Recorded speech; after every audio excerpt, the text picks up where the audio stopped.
welcome to today's episode of The Sports Break here on RVNTV.tv. I'm your host, Renee Washington, and joining me today, a new face, Kevin Cornell. Kevin, welcome to the show, first of all. Thank you for having me. It's a pleasure. Yes. Well, on our show, we have already talked about the West, we've talked about the North. We are now going to go into the AFC South and the NFC South and the NFL to talk about our preseason predictions of what we've been seeing. Starting off with the AFC South, with your favorite team in that conference. Yes. They have some quarterback issues, so we're going to go into kind of what's going on with the AFC South. You can't sleep on them. And the Tennessee Titans with Marcus Mariota. I mean, he's coming back from an injury. What have you been seeing from them so far this preseason? So far this preseason, I mean, the Titans have kind of been average. I mean, I tend not to try to read too heavily into the preseason. Yes. Now, I do have some high expectations for the Titans. I think Marcus Mariota is one of the best young quarterbacks in the game, if not the best. He's had some incredible performances over his short career already. Yeah. And take a look at some of the other additions they've had on that team. DeMarco Murray had a great season last year. Derrick Henry's a great backup for them. They got a young, talented defense that's definitely hungry. I think they got a lot of noise, I'd say, that they can make a lot of things happen. Yeah, and what do you think we can expect from Marcus Mariota bouncing back from his leg injury? I think that Marcus Mariota in college always seemed like he's got a good work ethic. Okay. So I think he'll have plenty of time in the preseason to rest up there. I don't think they're too worried about let him rest as much as you can in the preseason. Yes. They're not gonna force anything with that. Now that is a problem usually with mobile quarterbacks. Yeah. Leg injuries can be devastating to them. I don't really see that problem with Mariota because I feel like Mariota, he's a lot like Russell Wilson. He's a smart runner. Like he those slides, he gets down. He doesn't just take unnecessary hits like Cam or Andrew Luck, for example. Yeah. And then we have over in Houston with the Texans. They have Tom Savage, who's been playing in the league for 3 years now and has played started 2 games. Yeah, something like that. I mean, what's something that with the Texans, with having that quarterback that hasn't been playing as much, that you can really expect from them? Well, the Texans, I've said it for the past 2-3 years now at this point. If they ever found a quarterback, they're immediately competing with the Patriots, I feel like. They have a very good team around them. They've had so many quarterback issues, specifically Brock Osweiler last year. Yes. We all know about that little saga. I think within the first 6 games, we're going to see Deshaun Watson as the starter. Really? Tom Savage is a decent backup in the NFL, but I don't see starter potential in him. Like you mentioned, he's only played, 2 games? Yeah. Yeah, it's not much starter experience. I think Deshaun, we've seen a lot from him in college. He was a great player in Clemson. He's showing some pretty good statistics so far in the preseason, so I wouldn't be surprised if he takes over that starting job right away. Yeah, I agree with the fact that they are a very good team and they haven't had a quarterback. I mean, if you can bring in someone that can just do well, they don't even have to be a spectacular quarterback right now. If they can just complete some passes, stay healthy. Exactly. And I think Deshaun Watson, that could be him. I mean, are you excited? I was excited seeing him get drafted, especially after his career at Clemson. Are you a Deshaun Watson fan at all, or? I'm not huge on the guy. Okay. I never really was. But I mean, I gotta give props where props is due, and he definitely he had a good college career. And yes. Like I said, from what I've seen from him so far in the preseason, I really expect that he could be that answer that the Texans are really looking for a quarterback, because honestly, it's been a mystery game. They've always been one of those teams that they need an answer. You got great players like J.J. Watt and Jadeveon Clowney in that stacked defense. Yeah. Now's your time to win, because they're all in the prime of their career. They're a good young team. They're hungry, but they need that quarterback answer.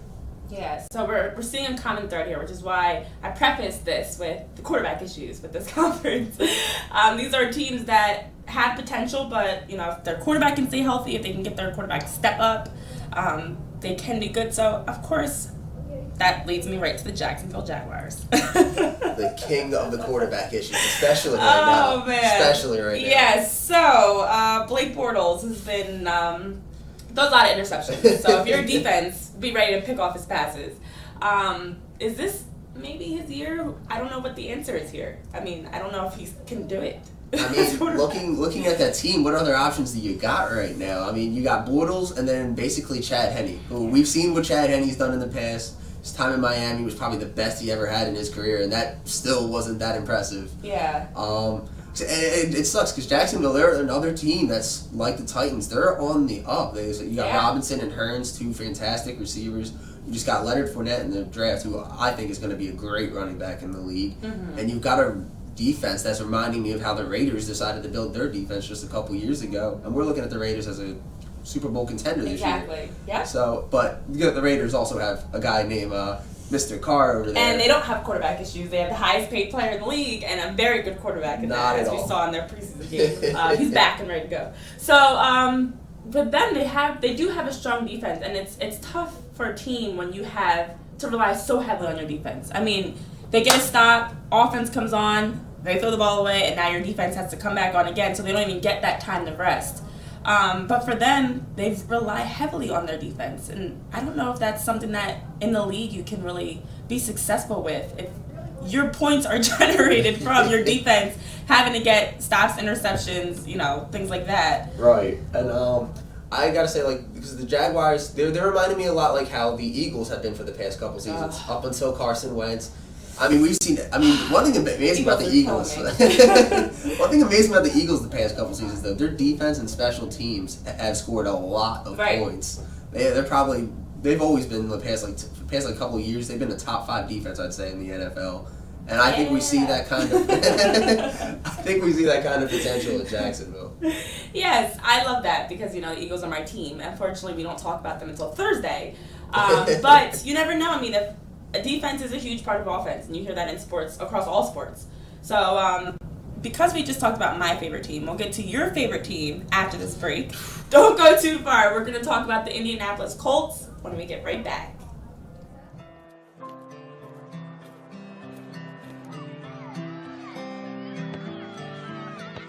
Most of the time, it's easy to know which option is better. Other times, not so much. So it's good to know that Mazola corn oil has 4 times more cholesterol-blocking plant sterols than olive oil. And a recent study found that it can help lower cholesterol 2 times more. Take care of those you love and cook deliciously. Mazola makes it better. La Esperanza Mexican Restaurant and Bar, the best authentic Mexican restaurant in South Jersey. Your friends and family will enjoy the fun and the food, like our staple guacamole, tamales, and ceviche. Our weekday lunch special is just $7.99. We also offer Saturday and Sunday brunch. Enjoy the largest selection of tequilas in South Jersey, Mexican beers, bottle and draft beers, fresh margaritas, and daily beer and margarita specials. La Esperanza Mexican Restaurant and Bar, family owned and operated since 2002. Hi, I'm Becky. And I'm Eric. And this is Cooked and Uncorked. It is. It is. And you can check us out Mondays at 10:30.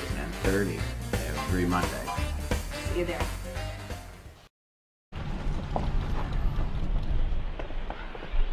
Got a quarter?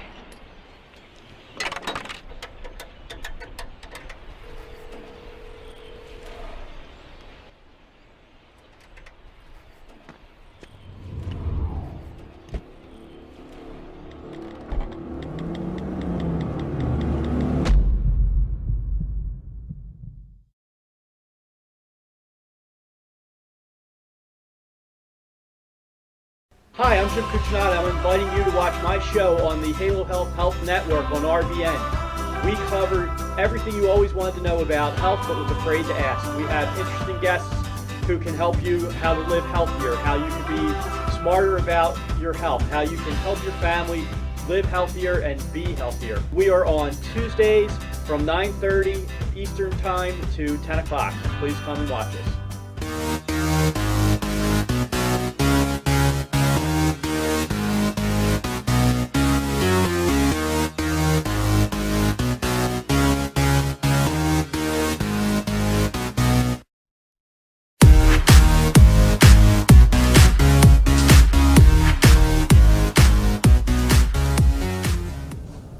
Welcome back to the Sports Break. I'm your host, Renee Washington, joined today by co-host Kevin Cornell. And we just talked about some of the other teams in the conference. We have to get to your team, the Indianapolis Colts, the AFC South. This could be a 30-minute segment right here. Yes, for you, not for me. I'm still a passionate Eagles fan, but I appreciate the Colts. I have some relatives that are Colts fans, so I feel like I can understand. Yes. The bad luck Colts, because Andrew Luck, unfortunately, is still not 100%. So, what happens if they can't get him back in these first few weeks of the season? It's going to be disastrous because I do not trust in Scott Tolzien, and it's a shame because this Colts team have really allowed this young talent in Andrew Luck to just get destroyed out there with inconsistent offensive line play and just a poor defense. So he's basically out there having to carry the whole team almost every single game. Yeah, and you see it. I mean, as soon as he goes down, the team goes down. I mean, they go as he goes. And without him out there, you don't have your general, you don't have your leader, and that's someone that a lot of the guys around him really rely on. Do you think that they have anybody that can step up and kind of be that leader until he gets back? At the quarterback position, no, because I do not trust in Scott Tolzien like that. If there's anybody I'm looking to step up and be a leader, I'd probably have to say you've got T.Y. Hilton, obviously. Okay. He's one of the most premier players. Defensively, you have Vontae Davis, who, I mean, he can't be the whole secondary like he was trying to be last season. He had a bit of a down year with all that. But except I just feel like there's, even with Andrew Luck, there probably was Robert Mathis, but now he's retired.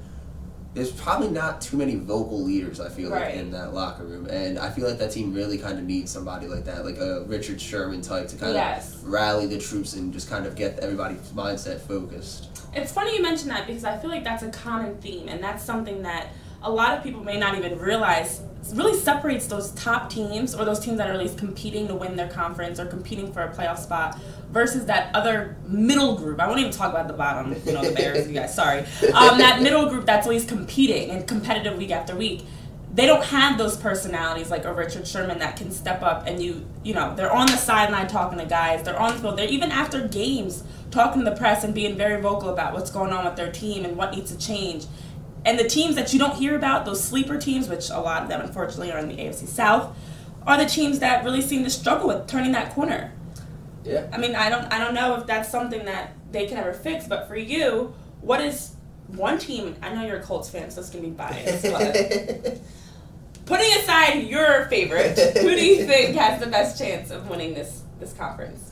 Oh, actually, I probably wouldn't have even chose the Colts. I don't expect a good year from us. I don't. If I gotta say anybody's gonna win the conference, I feel like it's gonna be the Texans. They're excited. You got a quarterback. All of a sudden, I'm putting this team as a Super Bowl contender. Oh, really? They're that good. I feel like they're filled out everywhere else except the quarterback position. So, except Deshaun Watson is the real deal.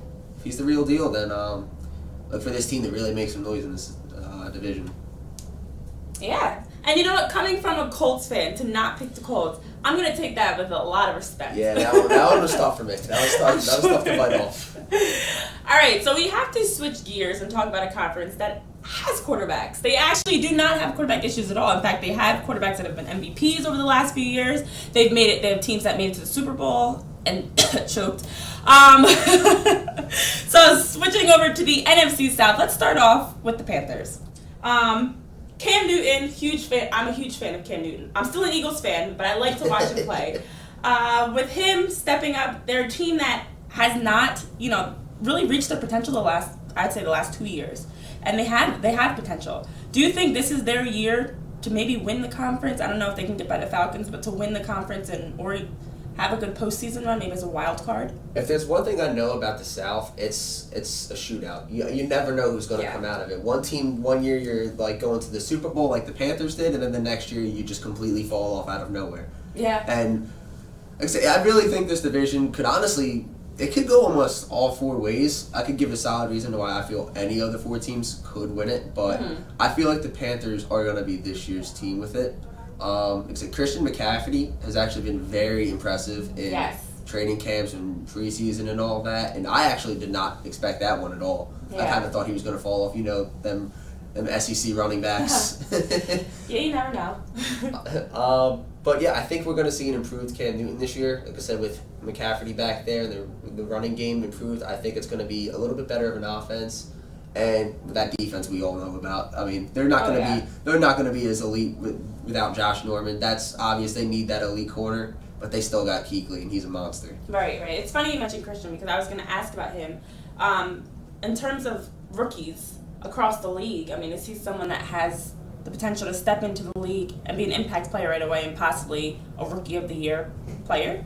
You asked me this question at the end of last season, going into the draft, finding out with the Panthers. I'm going to say no. Okay. Looking at training camps anymore, this kid's really impressed me. I will say that. I think he can step up and be a bit of. He's not going to be like Adrian Peterson. Yes. No chance. I mean, it's Cam Newton's team. Yeah. That's still the case, but he's going to bring an extra dimension that Cam can now rely on more or less, so it makes him less predictable. And I think that's what's huge. Because he's also a good catcher out of the backfield, too. Exactly. And that definitely helps Cam Newton's game get going. Now, I feel like you're like reading my mind here because first you mentioned Christian McCaffrey, and then you mentioned Adrian Peterson. And, of course, we have to go to the Saints. Down in New Orleans. I was just there. It's New Orleans. It's not New Orleans. Did not know that. That's what apparently it's New Orleans. It's not two separate words altogether. But they have Drew Brees and they have Adrian Peterson. So starting with Drew Brees, someone that's been an MVP caliber player forever, top quarterback, general of the team, quieter except for his NyQuil commercials. Does he have, with Adrian Peterson now with him, are they going to be better this year at all? I think the question with them isn't going to be the offense. I mean, you look at, like you just mentioned, obviously it's Drew and Adrian on that team, and I've always said that, honestly, those two are some of the most underrated players. I mean, Adrian Peterson should be a top 5 running back, maybe even all time, and Drew Brees, again, that's a very underrated quarterback. He's been Mr. 5,000 passing yards with Brady and Manning for all those years. The offense isn't the issue. I think they'll figure it out. So just those names alone distracts defenses so much. But that defense we've seen is one of the league's worst in history the past couple of seasons. So, I mean, they got some younger talent now. They finally aren't maybe bottom level. So I think that's what's going to prove them. If they're going to get in, I think it's going to be as a wild card. Yeah. And I mean, you can't go wrong bringing Adrian Peterson in, obviously. No chance. But it doesn't change the fact that their defense is still the way their defense is. So as we talked about earlier, defense is a huge part of what, the success of your team, and that could actually make your team better. You can go with having a good defense and not as great of an offense, but it doesn't really work well the other way around if you're trying to outscore opponents every game. So we do have to take a quick break. When we get back, we'll finish talking about the last 2 teams of the NFC South. Of course, the Atlanta Falcons are one of those 2 teams. So you don't want to miss this. We'll be right back after this break. Don't go too far.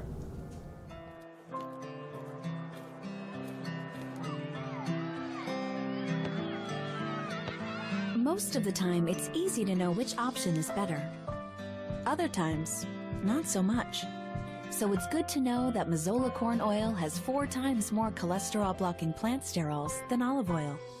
And a recent study found that it can help lower cholesterol 2 times more. Take care of those you love and cook deliciously. Mazola makes it better.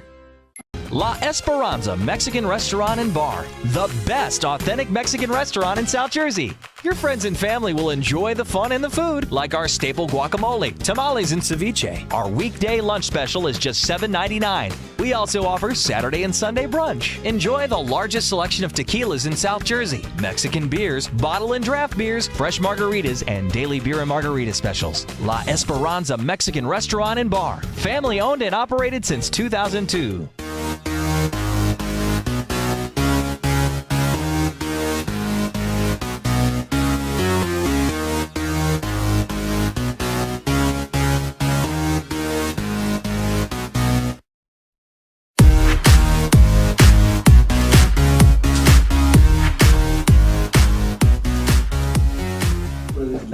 It is Nolans. It's Nolans. Yeah, All right, we are back on the sports break. I by the way, I had confirmation from New Orleans residents that it is Nolans. My Jersey accent actually helps me say it better, I feel like. But I'm your host, Renee Washington, here with Kevin Cornell, and we have been talking about the AFC and NFC South, and I actually had a dream last night. I had a dream. And I'm just going to put it out there. For some reason, Jameis Winston was in my dream. I don't know why. He popped up with me and my friends. Apparently we're friends. Maybe it's because I knew we were talking about him today. So, Tampa Bay Buccaneers. Before we get to the Falcons, we'll quickly talk about them and Jameis Winston, my friend from my dream apparently. What can we see from him this year? I mean, he's someone that came into the league as, a top quarterback just as a rookie and hasn't really turned that corner yet. I mean, we talk about players reaching their potential. I don't even know if he has, or maybe all this off-field drama has kept him from getting there, but what do you think we can expect from Winston this year? I'd say that it's fair to say that he's gonna have a pretty good year. I mean, I'm still in that draft. I still would have taken Mariota over Winston. Mm-hmm. I think it's kind of just been proven by time at this point. Yeah, but definitely. Jameis is by no means. It's not like he's like RG3 and just completely fell off. Right. Like he's still very good, and like I said, now you add Deshaun Jackson with Mike Evans. That's a good tandem. One big, tall receiver, possession guy, and Deshaun spreads the field. Obviously, I think he has some good weapons there. Doug Martin too in the backfield. Can't forget about that. That's a good running back there. I think, again, I'm kind of repetitive field, but I think the issue with them is, again, defense. Yeah. It's, again, kind of ironic because when we were talking about the AFC South, we were talking about how the teams had good defense and no quarterbacks. And now we're in the NFC South and teams have quarterbacks and defenses. But I think with Winston having those players around him, I think it will now allow him to elevate his game to the next level because the pressure is not on him as much. And the Bucs won 9 games last year. And we're still a very good team, so you bring in those pieces. I mean, Deshaun Jackson alone is a big help. It's a big name. You bring a huge name, which is back to the Eagles. You bring in these players, so it helps to allow him to now grow, and maybe, they can be a team that's winning 10, 11, 12 games and being a postseason contender. So talking about the postseason, we have to go into the Falcons. 28-3. 28-3. Just let that sink in. You had it. I don't know if Falcons fans, and in fact, I do know. I was in Atlanta. It's funny because my last few weeks, I feel like I've been all around the NFC South. She was getting ready for this. I was getting ready for this.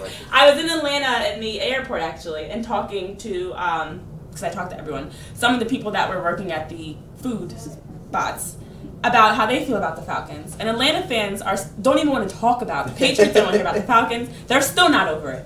Have you kind of bounced back from that loss? I mean, I know you're not a fan, but it hurts any competitor to see a team be up 28-3 that late in the game and to blow it. Yeah, no, it still kind of shocks me that actually happened, seeing that late in the third quarter like that, and just Tom Brady did it again and just able to pull off miracle drive after miracle drive. And the Falcons are also obviously to blame. They completely abandoned the running game at some point. But, I mean, apparently Falcons fans might not be over it, but apparently Matt Ryan is, because I did hear him say a little bit back that he's over it. He's just trying to move on, and he's determined to focus in on this year. So I do like that mindset. Yes. To an extent. You can't forget about it because you're going to need it to motivate yourself for this year. Because I know Russell Wilson, he never forgot what happened to them. And they show that all the time. I feel like there are 30 for 30s, there are specials all the time about that play and what everyone was thinking when that play happened. So unfortunately we didn't have the sports break back when the Falcons choked.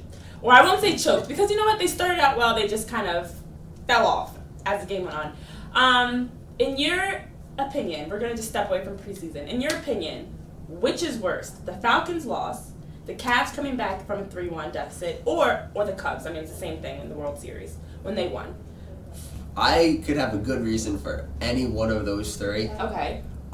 Here's why I'm going to go with the Cubs. Okay. The team, probably most people would probably be like, really? But keep in mind, Chicago hadn't won anything in 107 years. Yes. Indians hadn't won. I mean, clearly the Cavaliers bailed them out with their 3-1 comeback, so you're off the hook. But it's not really fully off the hook, but yes, you were somewhat off the hook. You still had the Indians for, I believe, 55, 56 years without winning anything. Yeah. And I remember watching that game thinking, this is honestly perhaps the most amazing moment in sports I've ever seen in my life. Yeah. And might ever see in my life. Because that went into extra innings and everything. Right. It was as intense as you got. There was rain, I believe, in that last game, too. Rain delay. It was the craziest baseball game I think I've ever seen. And like I said, it's for Chicago, but he would pull off the curse. Like I said, people have been waiting their whole lifetime for that. And You can't replace that sports moment. Okay, I could tend to agree with that. I don't know which one I would go with. I don't know, being up against Tom Brady, 28-3 and losing kind of. But again, the Warriors were up, having a phenomenal season and lost, and the Cups are down and made history. You could easily go with any one of the three moments, and I could have a great defense for all of them. But. Yes, definitely. So one final question before we close out here. Who is your team in the NFC South? In the NFC South, who I expect to come out? Because every year it seems to be somebody different. Very true.